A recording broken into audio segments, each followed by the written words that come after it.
All right, my favorite people, Sterling White here, and I'm back at it again with another topic for you on the 5 types of real estate you should avoid buying at all costs. And you'll definitely want to stay tuned until the very end to get these insights. That way, as you're going out there and buying properties, that you know what to look out for and what to avoid. Because I commonly say that, yes, it's good to learn from your own mistakes, but it's even better to learn from others.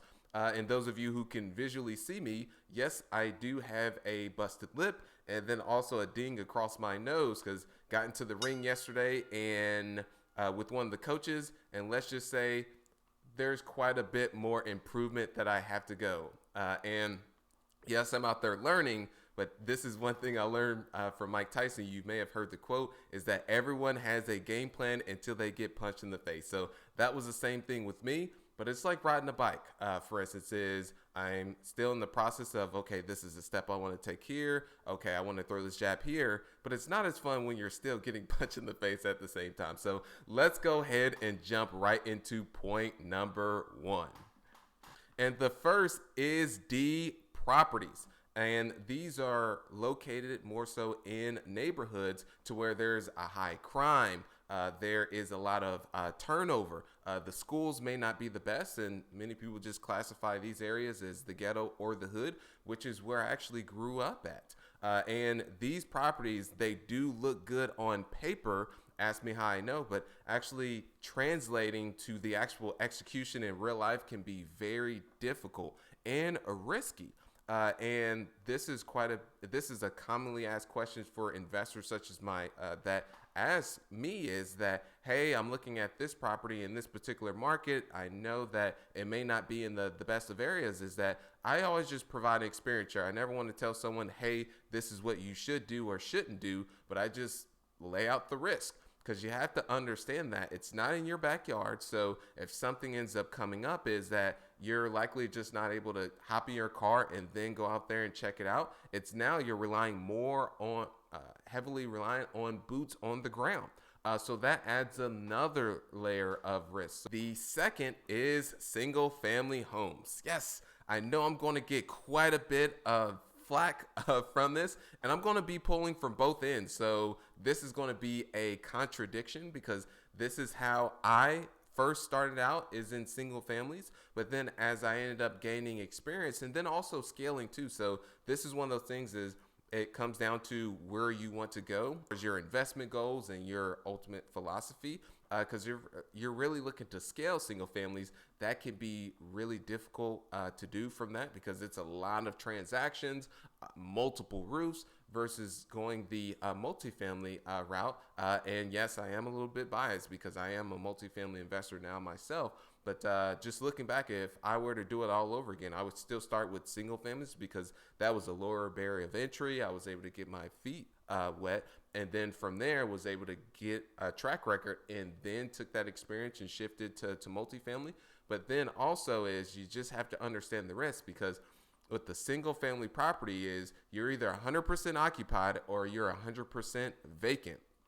And when it's 100% vacant and you've got a mortgage on that property, is you're just not able to simply go to the lender and say, hey, I'm not going to be able to pay the mortgage payment. I mean, you could say this, but they could really care less. But there's still going to be a mortgage payment whether or not a tenant is in that property or not. So that's just one thing you have to consider when going with the single family.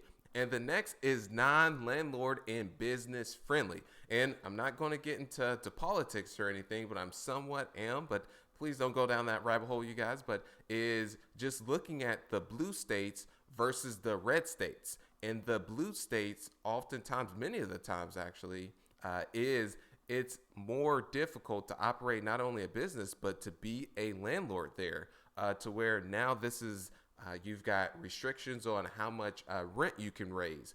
Also, permitting may be an issue with just simple updates and upgrades that you want to make.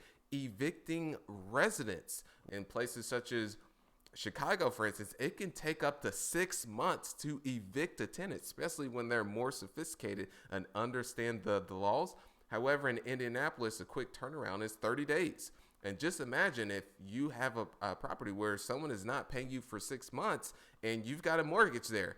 That's where people end up getting trouble there. So you definitely want to be careful when investing in particular markets.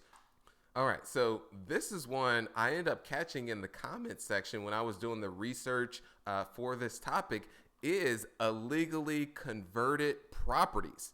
And you can say not up to code. And what this means is, let's say you're looking to buy a multi-unit property. However, when you look at the public records, it still says that it's a single family, but you've clearly walked through each and every individual unit. You see that, okay, this is a multifamily property, but in essence, it's just a big single family house that the owner has converted to multifamily, which this could end up really narrowing. Let's say you buy the property, is now trying to find a investor, your exit, and limit your buyer pool because it's not actually up to code. And then you've got everything on 1 meter. So it's still actually operated as a single family, but quote unquote, it's a multifamily. So these are just properties to avoid altogether. And the last but not least is real estate with structural issues. And this is when you walk up to the property and you see it, and it's what Fat Joe says. I believe this is his song where he says, "We gonna lean to the left, we gonna lean to the right. Now give me some room.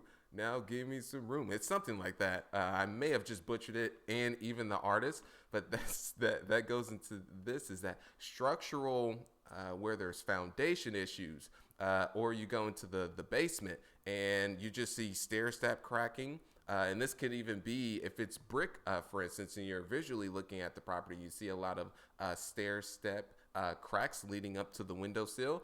That's an underlying issue many of the times, that there is something wrong with on the structural level. And yes, this can be looked at as an opportunity. However, you just have to understand the risk. Because let's say you buy the property and then you go into there and you start to jack up the property, and now you're fixing the foundation, and then something else comes up, then these tender repairs add up very quickly. So those are the 5 types of real estate you want to avoid altogether. And one last story that I want to share with you all is, I've got a book recommendation. Going to do a book, but I'm going to do a documentary, and this is on the Creepy Line. And it's just one of those documentaries that just raises your awareness that of these big tech companies that aren't regulated, for instance, is such as the Facebooks and Googles, is that when we're using these quote unquote free services, that we are the product. And they're using a lot of our data to make profiles on us, to one, be able to serve ads and do whatever they want with it. Such as if someone, and I'm not getting into politics or anything, but let's say they're undecided with who they wish to vote for. Let's say you're searching through these search engines, that they're able to really create a certain narrative and push you a certain way by suppressing certain information and only serving you on one side of the coin, I would say. So I don't want to go too far on course on that, because one, I'm using this platform and I don't want to get it shut down for whatever reason. Just watch that documentary. It's really good. And that's what I would say. So one, I appreciate you all so much. Keep being awesome and working towards becoming the strongest version of self. Thank you so much.